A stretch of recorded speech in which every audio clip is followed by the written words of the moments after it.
And we're back.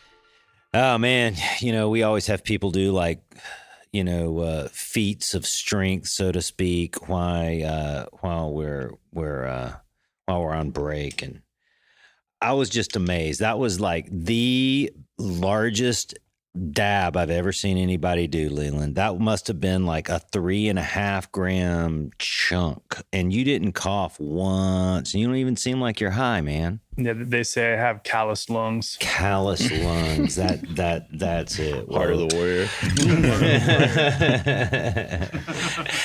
Yeah, some people can handle that stuff. I can't. I really love extract. We were just talking about extract, and I love what it's done to the cannabis industry. Yeah, absolutely. No, it's changed the game. So yeah, here we are. It's the Real Dirt. I'm talking to Matt, Zach, and Leland, also known as Zealand. And this is Front Row Ag. We're fixing to get into the nitty gritty. All the questions that my guys out there at Tribe Collective have been asking and want to know about. We're fixing to talk about all of the products. We're going to talk about the technical details on how to use it, indoor, outdoor, greenhouse, in the ground, in the pots. We're going to talk about how to put it in a mixing tank, how to put it in a stock solution.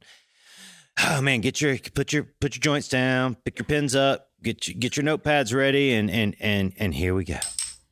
So let's start from the beginning. What are these products? Yeah, so we have the Front Row offering starts with Part A. It's basically all of our nitrogen, all of our calcium, and a really, really healthy micro package. So you have all the essential micronutrients in there, chelated. We typically use two different chelates, EDTA and EDDHA, and it just helps with really high availability and a wide pH range. Then our Part B, the bulk of our magnesium, a good amount of potassium, phosphorus, and nitrogen in there as well. And then the cool part about our Part B is that there's a surfactant in there. And then there's also a small amount inclusion rate of citric acid. It acts once the fertilizer goes into solution, whether you're injecting on the fly, putting it in a reservoir, however you want to feed. It helps the chelates be more active. And in the fertilizer world, we call it kind of a preservative. It helps keeps things in solution as well. But a little bit of added value there. So that's a A and a B, and that's your major NPK. Yeah, that's where it all comes from. That's probably if you're going to refer to a base, like the base of any other nutrient, whether you're looking at like Canna's A, B from back in the day, the GH, or even any of our competitors on the dry side, the A and the B is what you're going to use start to finish, whether it's veg and flower. And then in flower, we have our third product, which is Bloom. Traditionally, the Bloom, when you look at the guaranteed analysis, it looks like it's a PK booster, which it absolutely is and serves as that. But one of the biggest benefits of it is the sulfur and the magnesium that we include in our Bloom. So it allows us to make really significant and meaningful changes to the calcium to magnesium ratio throughout flower, which is tremendously needed for greenhouses and outdoor, and we'll talk about, is a good amount of sulfur at the beginning of the flowering process as well. So more so than just being a PK booster, I'd say its contributions to sulfur and magnesium can't be understated. In the fertilizer world, there's a lot of other value-added products that do offer great benefits depending on the situation, and that's something we're always willing to talk about. But another product that Front Row really stands behind and created to help growers out there from a value standpoint is our silicic acid. So we offer a 10% monosilicic acid as well. That's the SI, right? Yep, the Front Row SI. Yeah. And so the reason huge value in that product, man. Huge. I mean, the other SI products or the other silica-based type products we sell in liquid form are just so expensive. Oh yeah, and that's you really when we were looking at the opportunity repetitively, we were just told that we were told that a lot of these other specifically mono and disilicic acid products, they're great, they work awesome, they do exactly what the people say they do, but we can't afford to use them. Was the recurring feedback we would get, and we said, okay, well. We know it adds a benefit from strengthening the cell wall, adding some weight, helping with the resistance of different bugs and diseases and things like that. But we need to make it affordable and something that's a no-brainer for the cultivator and a commercial grower. And that was really our aim there, was just to help them out. But with that, though, I mean, it's a tremendously high quality monosilicic acid. And then a big difference, too, is a lot of the products you'll buy, if they are monosilicic acid, will use a propylene glycol carrying agent to help keep it cellulized. We actually use an alcohol-based sugar that the plant metabolizes and uses. But then, and then Leland's going to talk about 2 of our other products as well. I'm gonna pause you here. So it's core of this is this AB product that you guys use as the base product from start to finish, and then they're just used at different ratios per the week or the phase of growth. And then there's a bloom enhancer that's a separate product from the A and B, right? And that's bloom. Yeah, and that's important, right? Though, actually. Ease of use we talked about earlier. When we designed this product, the A and the B, you talked about how they get used. When you make them into a liquid concentrate, which is kind of where we saw the industry going, people buying dosers, injection skids, things of that nature, even making concentrates at their house. The product is used at A and B are always used at equal dilution rates. So at milliliter per gallon, if you use one at 14 mils, the other one gets used at 14 mils, and that's veg through flower. Traditionally speaking, in liquid products, right? Whenever you use an injection equipment or make our product into a liquid. Okay. And then from a dry, they're used at different gram rates per gallon. Because from a design of a fertilizer, you have to choose whether when it's made into a concentrate or stays dry, if it's going to be even math on which side of that. So the core products is A and B, the bloom and the SI. That's the base product line, right? That's what most of the commercial people are buying. But there's these other 2 products you got, the BioFlow and the Unleash. Yep. And so that's for people who are taking, a biosynthetic approach where they're wanting to encourage that rhizosphere development and have more health to their root zone and like avoiding more pathogens. So when people are looking for that solution, we have the Unleash. It's NPK mobilizing microbe, and it's designed mainly to supply nitrogen to the plant, mobilize any nitrogen that may be fixed and locked out in the medium, as well as doing the same thing with phosphates and converting those phosphates into plant uptakeable forms as well. There's also some other microbes in there that are helping with general disease resistance, as well as making sugars and different enzymes that the plant can use, facilitating more of an organic process on top of just the traditional synthetic ion exchange. The other product that we're offering is the BioFlow. So that one's actually really, really cool. And we've seen a lot of killer results with that across the board.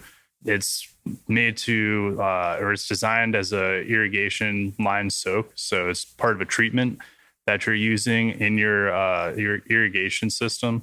It's all microbial, so it's plant friendly.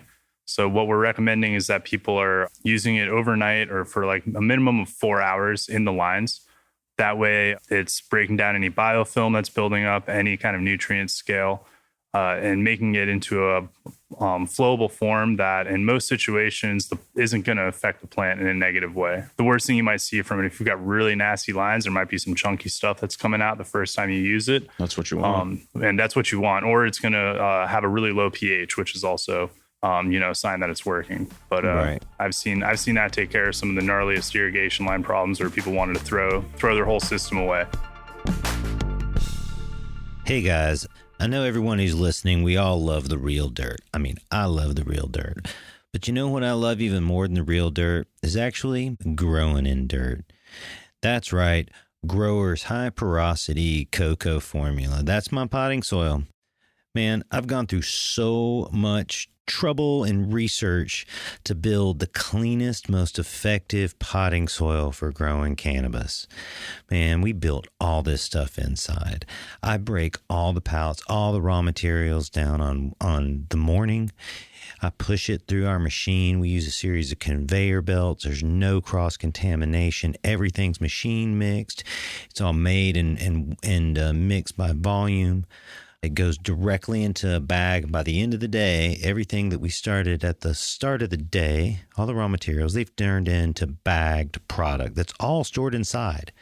Now, the importance of this is every other potting soil company, they don't do it like that. Here's how they do it. They take their raw materials, whether it's cocoa, peat, perlite, forest humus, compost, sand, whatever they got, and they make a huge pile of it outside with big industrial equipment. They use tons of diesel to do this, tons of diesel fuel on the grinders, on the screeners, on the loaders, and they leave these huge piles out that's just like a petri dish for cross-contamination from weeds, seeds, bugs, whatever is capable of living in it. And it does, and it will. And then they take these piles and they bring them into another facility that's probably also not indoors. Very few of them are. They're usually covered tin sheds or something like that. And they bag up the potting soil. They wrap it up, pallet it up, clean it off nice and pretty. And then when it gets shipped to you, you think it's this great product. But in reality, it's just like some dirt on the ground that people have shoveled up and put it in a nice plastic bag. And the potential for it to be full with everything from root aphids to fungus gnats to contaminants, it's mind-boggling, actually, at how bad it could be. And it's really not that bad comparatively. But our product is so clean. We go through so much trouble, from the RO water to the clean cement to the way that we move all this product around with conveyor belts instead of using big loaders. I mean, I've been making potting soil most of my adult life, and I am now using 1/10 of the petroleum products to make this potting soil. 1/10, and that's almost all in diesel fuel, all in propane with forklifts, because of the way that we've situated our plant and made it this really great, environmentally friendly, weed, bug, seed free product. So check it out, man. Growerscoco.com. Hop on your computer right now. Go to growerscoco.com. Check out our website. If we're not in your community, ask your local grow store. He can get it in. If you're in Colorado or in Oklahoma, man, come to some Cultivates, and we definitely got it. Thanks, guys, and let's get back to the episode.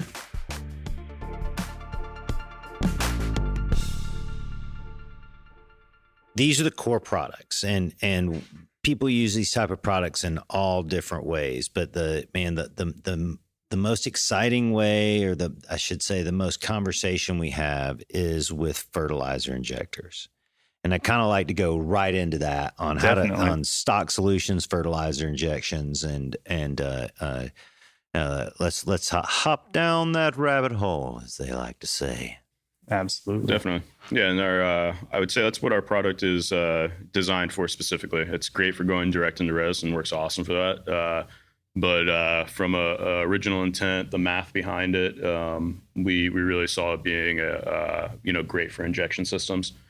And so the products themselves are pretty easy. We have some videos now that you can look up, whether it's on Instagram, probably through Craft Farmer as well, and some other resources in terms of watching it happen. But there's a pound or gram per gallon that you use to make the stock concentrate. You mix it up, and then you start injecting it at a really, really high level. And our instructions, though, are so simple, where if you're making 55-gallon drums, we tell you to put X amount of 25-pound bags into the 55-gallon drum while you're filling it up, top it off, and then give you instructions to test it to make sure it's accurate and correct. And then you're off to the races from there. So when you have these stock solutions, you have to constantly mix these things up? No. Okay. Once it's made, we've got customers out on, farmland that are have like totes and large 40-gallon a minute type dosers. You know who I'm talking about. So yes, totally fine for this, just to dump the product in the reservoir, let it sit there. You don't have to mix it up after it's mixed. Right. After it's mixed. You're just mixed. Looking at me sideways here. Yeah. So as you're putting the dry powder in the water to make the stock concentrate for the first time, there needs to be agitation, and it needs to be mixing. Like a paddle or a pump, or like. Our recommendation is the weaker the agitation, the longer you need to mix it. If it's mixing vigorously, you'll watch it. I mean, within minutes to seconds, it's in there. But much like mixing salt and water, that's going to get it all to come off the bottom and look like it's swirling around. You need to keep mixing it beyond that for some time, just to make sure it's all homogenized and in solution. But everything in it's water soluble. You follow the instructions, it's going to dissolve. So if you find that there's something at the bottom or something isn't mixed, it's probably because you added it too fast, or hit the bottom, or didn't have water in there first. We see a variety of different things. Right, but, absolutely. Once it's mixed, what's the best way to mix this product up? If you're telling me, Chip, at the Baker Ranch, like, hey, how do you mix it up at 55 gallons? How do you do it? So in 55 gallons.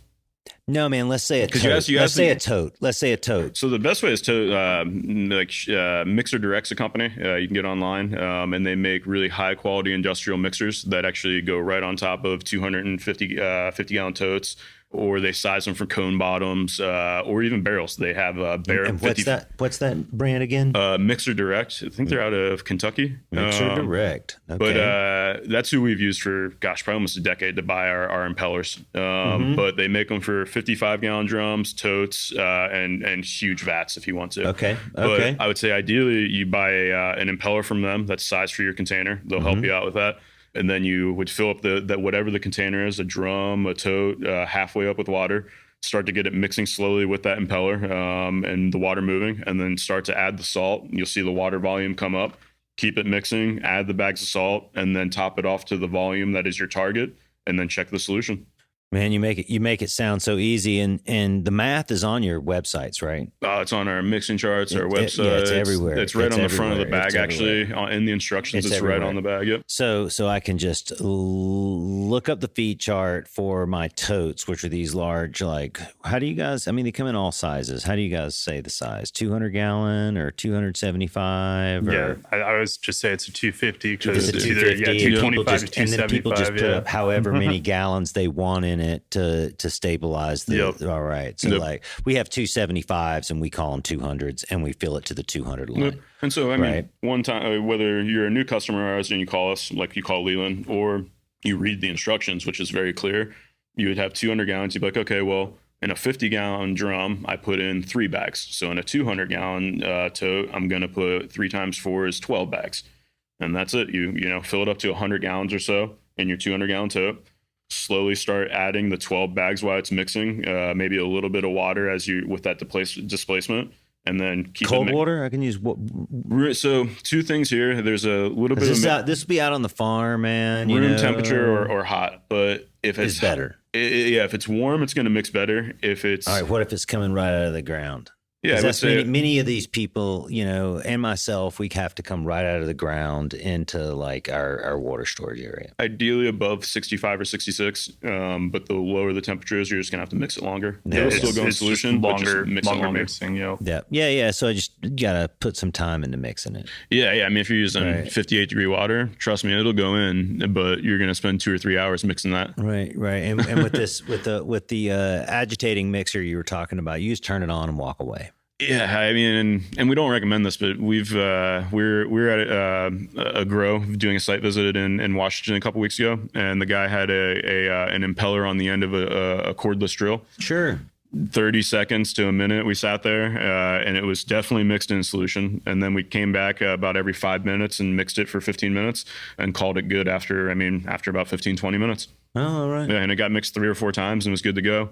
I told him I would say, I would definitely mix it longer, but it validated, it checked out, and that's the tools he had on hand. Mm-hmm. So, all right. Yeah, right. I mean, you could use a paddle. You just, might have to you'll sit there for a while. Yeah. Well, I mean, that's how we used to make ice cream, right? People use Mondi pumps in the bottom. I mean, but it's like Leland said, it just lower agitation, longer mixing time, lower temperature, longer mixing time. You can let it sit and mix overnight, or you can heat up your water overnight and mix into warm water.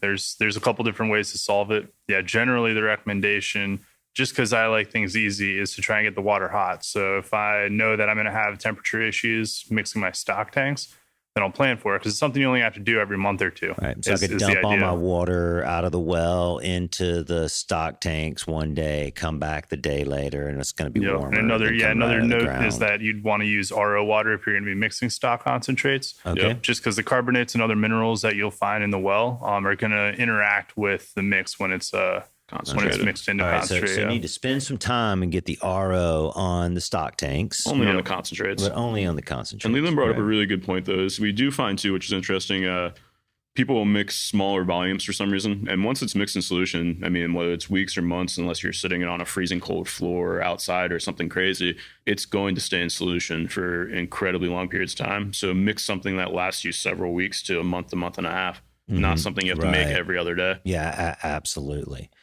So we've got our stock tank. We have our totes. They're out on the farm. They're on the back 40. Literally, that's what we call it, the back 40. We're on the back 40. I thought this was someone else's farm. And quote unquote,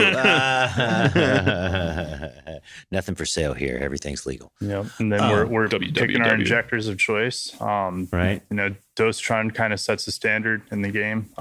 We've used it all. That's what we use currently. We sell them every single day at Cultivate, Colorado. We're probably one of their largest vendors for it. So yeah, we love it. You have set up many a happy customer with Dosatrons. I have seen that. Yeah, I think what we were talking about today, it's a good injection range is anywhere from 0.2% up to the 2% injectors, which is like the D14s they make. Yep. So, Yeah, the MZ2. Yeah, exactly. Yeah.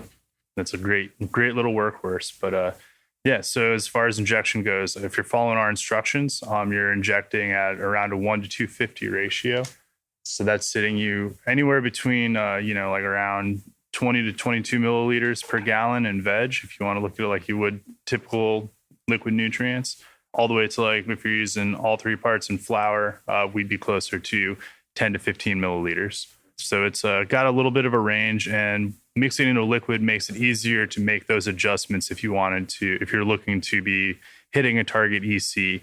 After everything's mixed, it's all being used at a 1-to-1 ratio. So, if you're using 14 mils of A, using 14 of B, 14 of bloom. So, you just mentioned something. Many of our customers do use Dosatrons, and they're a great, siphoning injection system. There's many other types. And one of the types that we frequently see customers come in, they have like a high rate of 1 to 100th or just a set rate of 1 to 100th when they come in. How do you use your product that way? Leland, I was going to say, dude, Leland actually, and the only reason I was interrupting was because he helped build some of the sheets for our fixed injection rates. Great. Yeah. So this comes up every day because question almost every day. Yeah. So assuming that you're mixing our formula to our instructions, it's coming out at around a 1 to a 250, maybe 1 to 200 ratio. So you're literally just going to be cutting our application rates in half. If you have a fixed injection rate of 1 to 100, or if it's a 1 to 350, which is pretty common too, then you can mix our concentrates even more concentrated. We're only at about 20 to 30% of our maximum solubility. Right. So you can mix it even stronger if you want. It's going to be, if it's a 1 to 100th injector, how do you mix it? So you're going to take our recommended rates and just cut that in half. So if we're recommending for a 55-gallon drum and you're adding 4 bags of A to mix your stock concentrate, you're just going to add 2 bags of A. All right. Now, one thing to note if you're going to be doing that and mixing at a lower concentration is that you're probably only going to have about 2 weeks to a month of usage rate out of that concentrate. Since it's at that lower rate, it's going to eat it up. Can start growing in there a little easier. Yeah. Yeah, I think what Leland's trying to say too is it's probably smarter to then go through it faster because it's so dilute, but you're injecting twice as much. Right, because it's I see because there's a preservative issue associated with all the product too. So this way there's more water in it. And, at a specific. And our typical stock concentrate, you could put it in a clear jug, and nothing will grow in it because the pH is so low and there's so much fertilizer in it. Now you start cutting it, and it's a prime area for anything to grow in it. Petri dish. Okay, so that's how we make stock concentrates for reservoirs.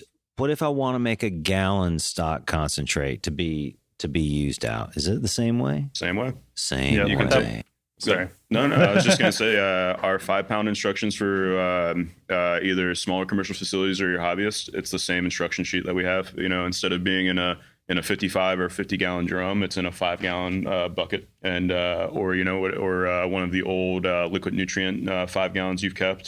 People make them in that all the time. Yeah, those are great because then you can just the 2.5s are great because you can shake it up. Shake it up. And our instructions too now are we try to avoid using a scale to make the stock concentrate because it's easier and faster. We say X amount of bags for X amount of gallons. Sure, absolutely. And then check it. And it's either, if it's too strong, cut it a little bit. On the smaller scale, you have to weigh it out. Yeah, it will. Yeah, and you can. Yeah, you can. Right. And then they had that stock gallon or 2.5 gallon, and then they take that, and there's instructions also on your website on how to use that stock solution by the tablespoon or the mill in their reservoir. Yep. Same way we're used to. Yeah. Right, same way they used to. All right, so you're basically making your own fertilizer. Right, at home or at your grow. You bring in dry powder, which is easier to get in, which is more cost effective. It's better for the world. You're making your own stock concentrate that you're keeping in your own 1 gallon, 2.5 gallon, 5 gallon, 55 gallon, 200 gallon.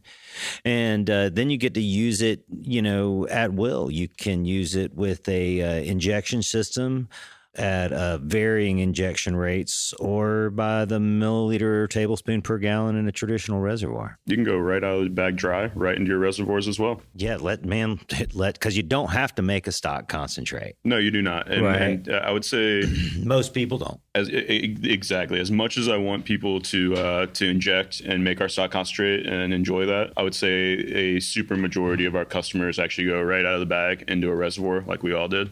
One thing I wanted to mention on shipping costs, though, is kind of mind-boggling, is on a pallet of liquid product, you can fit 200 gallons on that pallet, or 250 if you order a tote. We can put the equivalent in dry of 2,000 gallons of stock concentrate that fits on that same pallet.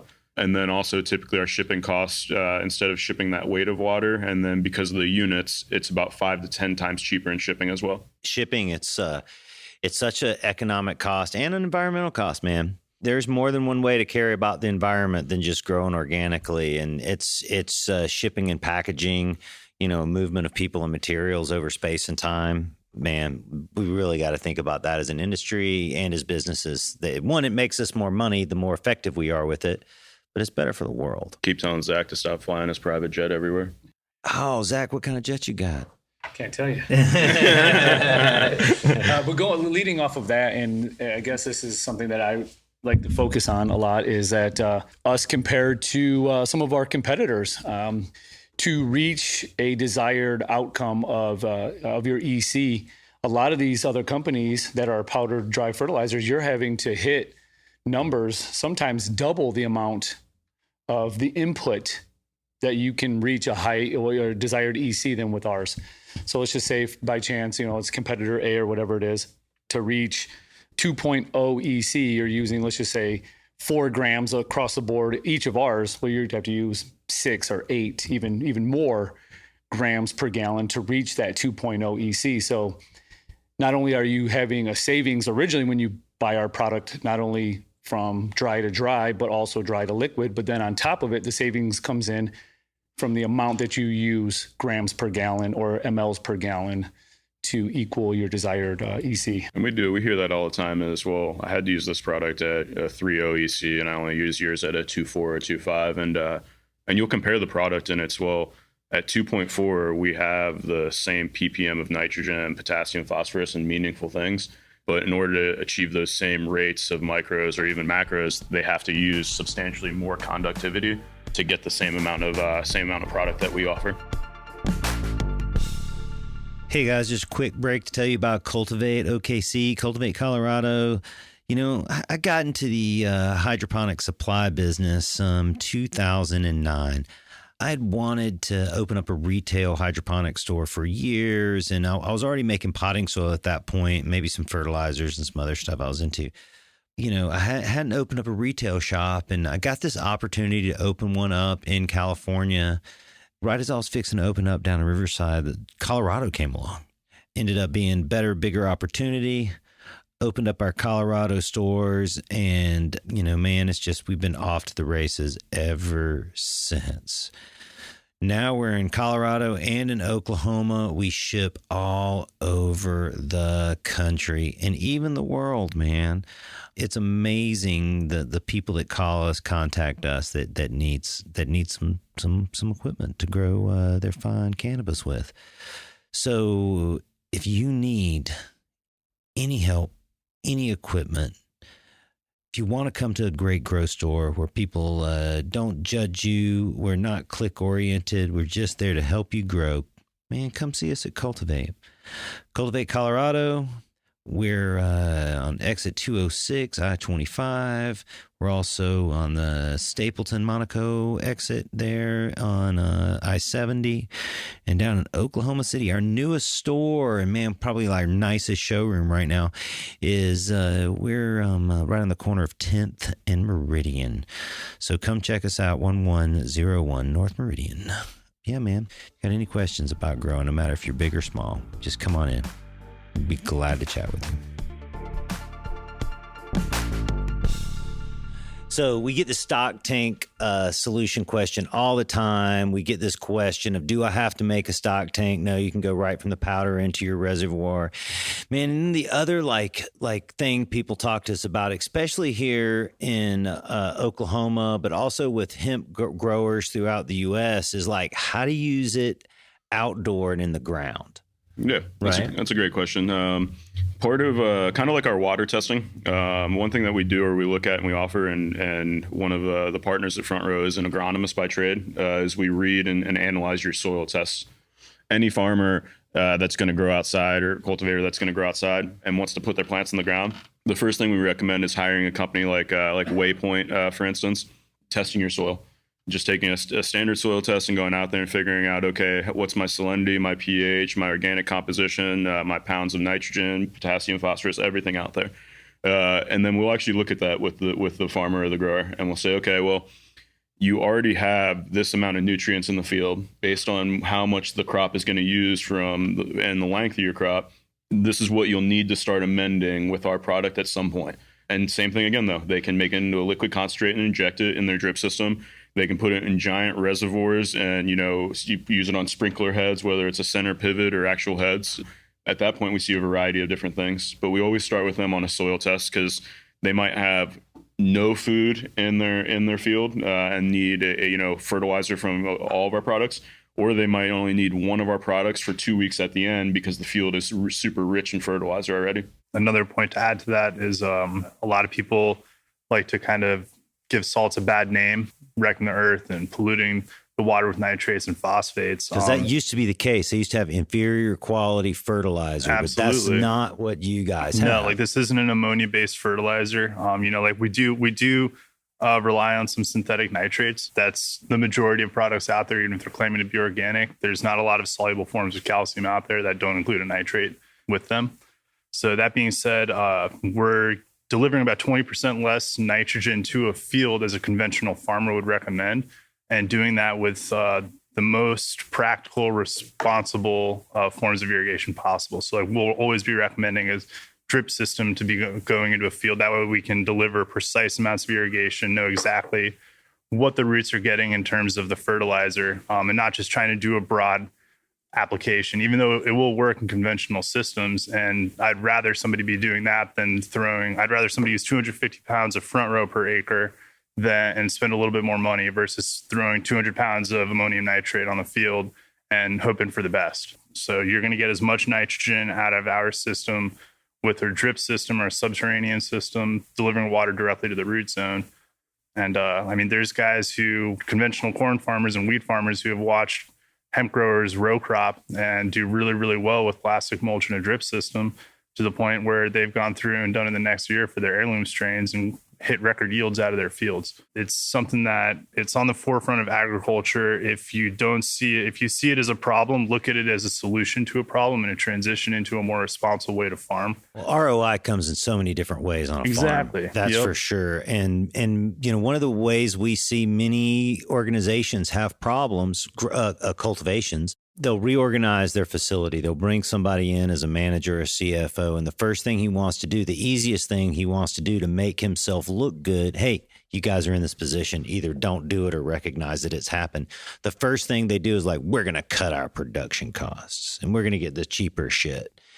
And man, there's one thing in getting the same thing, the exact same product at a better discount from a vendor. But like when you say you're going to get a cheaper product, there's outcomes that you pay for, right? And that cheap product, you will lose out in time and weight, right? Time, the most crucial part of it, right? But by using these higher quality cannabis specific dry soluble fertilizers, just like Front Row Ag, man, that ROI comes back immediately within 90 days. As soon as you harvest, especially on large scale, it comes back.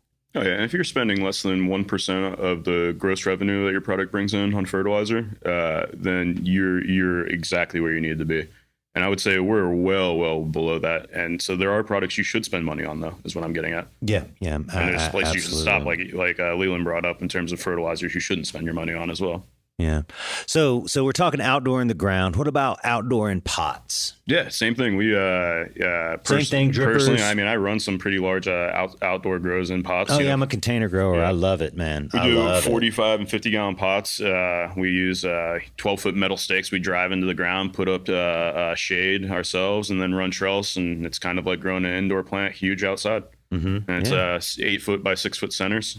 Oh wow! On 40-gallon pot. So you're like feeding it constantly with Front Row. Yeah, beginning of the season, we like to definitely let our plants dry down in terms of letting the roots spread, promoting oxygen in the soil at the sites that we're running. But yeah, I mean, the plant goes in, typically coming out of a 1 gallon into that large pot, and it's going to dry down for several weeks between its first irrigation and watering in and its second one. And then pretty rapidly, the irrigation events get quicker and quicker and quicker and quicker. And at some point in flower, we're watering, sometimes every day to every couple days in those giant pots still. I mean, you have some plants that are easily 6 to 8 feet tall and trellised out, if not still 10 feet tall. I love containers of all size, but the great thing outside about like that 30, 45 gallon container is, you really get to feed it like an indoor plant.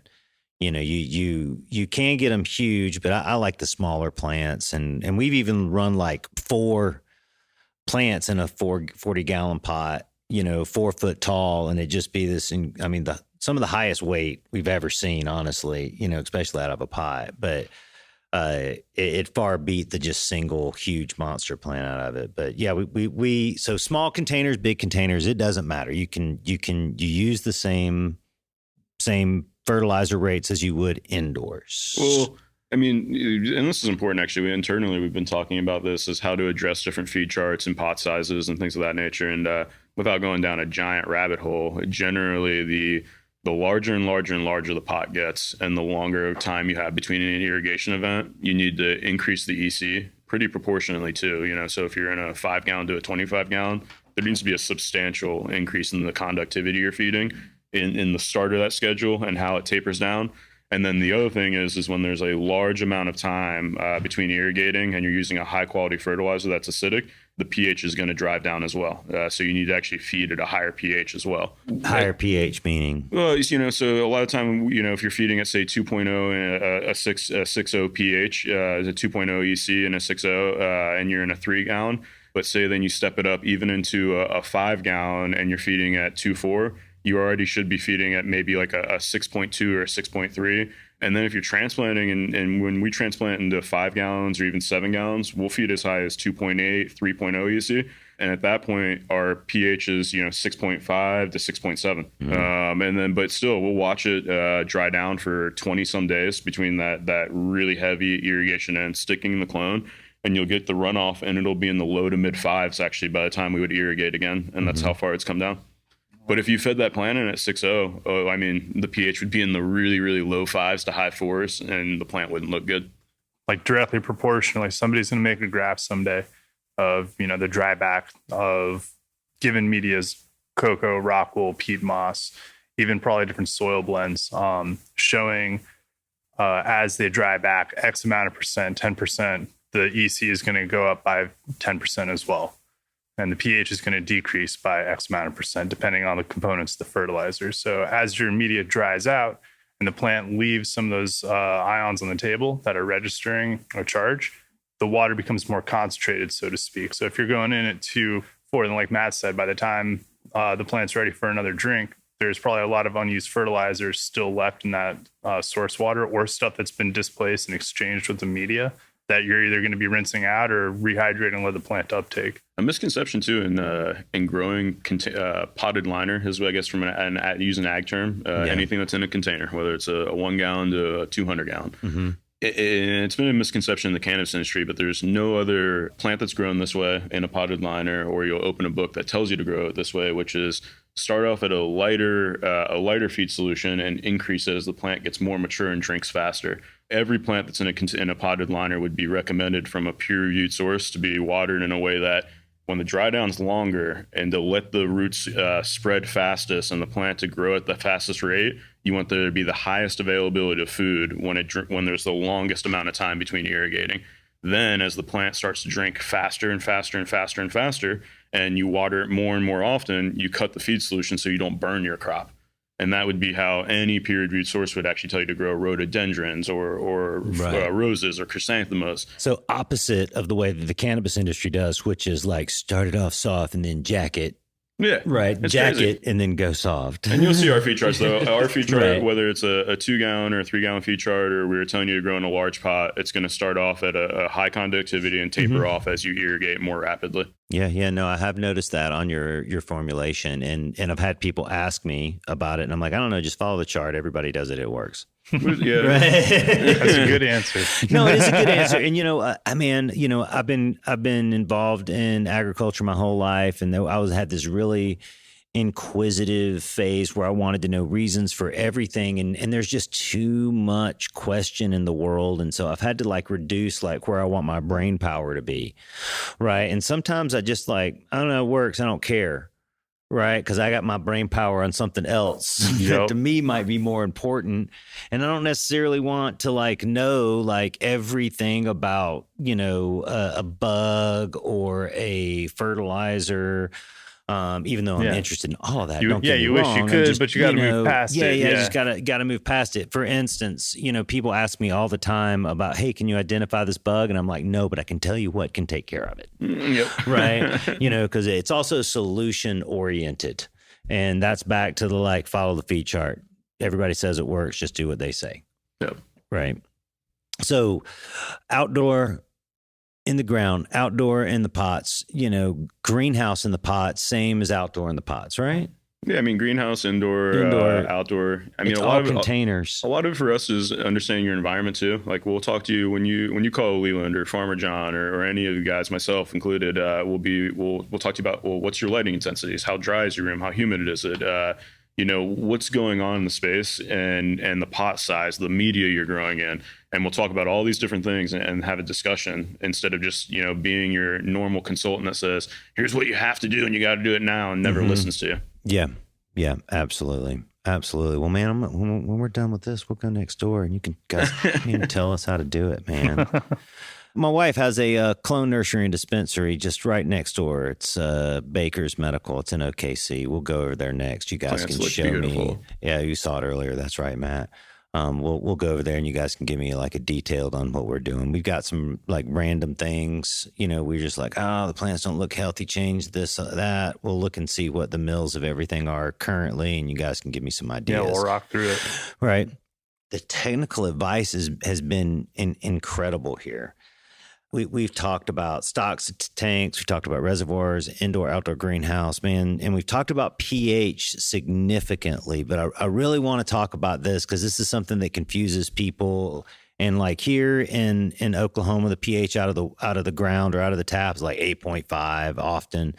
And, what's the best way to deal with pH in your product or some of the ways are the best ways to accomplish this? In terms of pHing the product when you're using it? pH in the product you're using it, or if you're in a situation that's a large scale outside where you can't necessarily pH it, or how do you deal with it? Well, I would check your ppm. So if you're historically, if you have a high pH in your source water, and when I mean high pH is above 8, there's a lot of carbonate and bicarbonate in the water. About 50% of the water is going to be carbonate, bicarbonate. So if you have 400 part per million water, 200 part per million of that 8 to 8.5 or 9 pH is going to be carbonate, bicarbonate. And that's important, though, because that's easy to get rid of. You can put it in holding tanks and actually just use acid and precipitate off all that bicarbonate. And that's filtering your water through acid injection, basically. And then the other thing is understanding what the remainder of that water is. If it's calcium or magnesium. What kind of acid? You could use phosphoric acid, sulfuric acid. Oh, Yeah, you can get lysergic if you have enough of it. oh, it's excellent. That would pretty be my acidic. choice. But yeah, you can go As long, but you don't want that to go down. if you're concerned about no, cost. you'd be using like 4 grams a gallon. Not very cost effective. But no, yeah, and if you are concerned about cost, sulfuric acid is probably the cheapest. Yeah, and it's sulfuric acid's common in the agricultural industry, right? All the time. Yeah. Pick it up in a lot of places. That's what I would look at first is what's my water? You know, what is that 400 or 800 part per million? Because a lot of the time it's not a big deal. You can get rid of, you know, half of the bad things in it with acid, and then you some of the remainder of it you can probably use. Right, and so you just like have a big holding tank, drop the pH with sulfuric acid, and the bicarbonate drops out of solution. It actually turns into CO2 and off gases. Oh, okay, excellent. So you don't even have any reservoir sediment at the bottom of your tank. No, and then And do you have to drop your pH to any level for that, or just?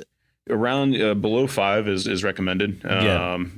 That's a really loose recommendation because say someone is using RO water, which is not pertinent in this conversation, it would take such a small amount to get it to go down. But in high pH water, I would say get it below 5 and then check it often. About every hour to 3 hours if you check it. Right. You'll start to watch the pH drift upward, and that's your acid actually working and precipitating off the carbonate. But if it keeps drifting up, it means that there's not enough in there. So you want it to hold pH actually. Okay. So you drop it to 5 and then it holds pH at. It should stay around 5, but you'll watch it go up and then add a little more acid and get it to stay there. I see. Yep. And then when you reuse it in your reservoir, you just add, then you increase the pH or the fertilizer. I would keep track of how much you use the first couple times, because then you'll probably use about that same amount of acid every single time. And then at that point, if you haven't used an excessive amount, run it into your injectors and then use pH up to correct it. You'll have added enough acid to precipitate off the bicarbonate, but there won't be a lot left over to ruin the water quality. So then just run it into your injectors and use pH up would be my recommendation. And at that point, we recommend potassium carbonate for the pH up. Oh, okay. Sure. Just like table Because top. you're mixing them immediately with the dosatrons. Yeah, if you're doing that, or if you're going in a reservoir, pump it into a giant reservoir, throw in the fertilizer, and then adjust the pH just like you would with anything else. Normal. But ideally, if you're on a well and you're having to condition your water beforehand, you can get it to where you've got the perfect ratio of bicarbonate. That way, you don't have to pH anymore, and you can kind of set it and adjust based on how heavy you're going to be feeding. And no, I'm adding less acidity later on in my cycle, so I'm going to need a little bit more aggressive of a pHing. Yeah, that's a great tip. I was trying to get to that earlier. So the best thing to do is to drop it down to 5 initially and get it to go up to 6. Yeah, if you're anticipating it's going to rise by 10% or so, if that's what you've seen, everybody's going to have a different experience with it. Water's pretty fickle. And like Leland's saying, the fertilizer takes about 80 to 120 part per million carbonate to pH it, like he's saying, to about, and that's if you're feeding anywhere from 1.6 up to 2.5. It'll take between 80 and 120 part per million. But if you leave some amount in there, then you won't need pH up. It'll just come out and it'll adjust perfectly. Sure. No, I get it, man. Oh, man, that's a great tip for so many people. Let's here water in come out of Boulder, man. pH. Yeah, because that would be about right. Somewhere in you would want it to drift up to like the mid 6s. Okay. Yeah, I have the lucky water. Yeah. I had front row at like 2.2 EC. My water goes down to about 5.9. And it'll usually be resting at about 6.3, which for me is perfect watering daily in cocoa.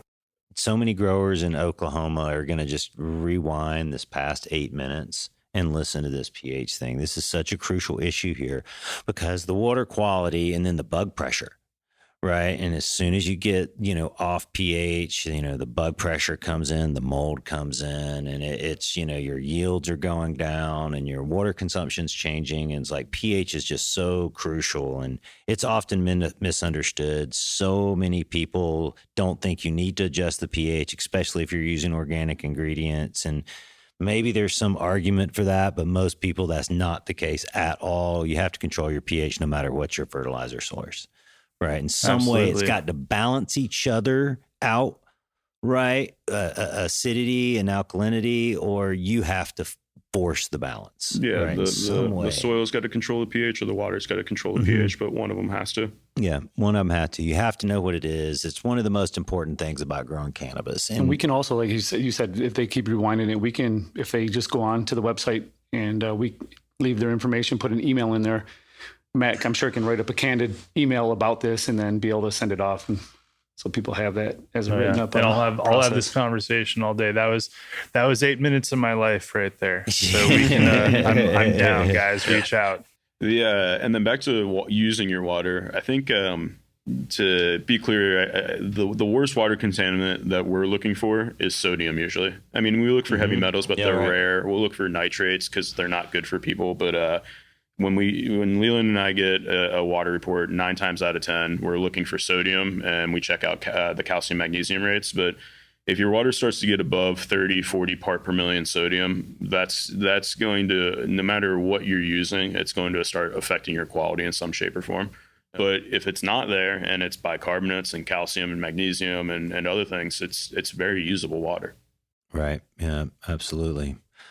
Well, man, I think it's the perfect time to take a break. This has been this is The Real Dirt. And today is The Real Dirt with Front Row Ag. Hey, roll up another fat one. Look up one of my websites, cultivatecolorado.com, realdirt.com, growerscoco.com, or hey, man, we're talking about Front Row Ag. Look up frontrowag.com.